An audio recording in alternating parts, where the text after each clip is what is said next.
Ukrainian government forces and pro-Russian separatists are blaming each other for violations to an increasingly shaky ceasefire.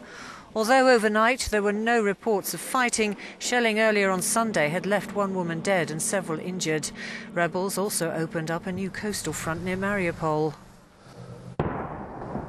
In Donetsk, locals could have been forgiven for asking what ceasefire, as they woke to the sound of shelling and fighting on the outskirts of the city.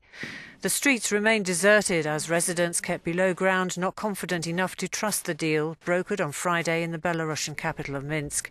Meanwhile, in a visit to Kiev, the Secretary-General of the human rights group Amnesty International accused both sides of war crimes. We're getting reports of different types of violations. There are also indiscriminate shelling which is happening, and all of these need to be investigated, and that's what we're calling on, because in a war situation, in a conflict situation, unless you go into the details, you can't be absolutely certain. But from everything we've seen, we can be quite sure that both sides can be accused of war crimes at this point. In theory, if the ceasefire holds, work is supposed to start on an exchange of prisoners of war and the establishment of a humanitarian corridor for refugees and aid. However, that prospect looks at the moment a long way off.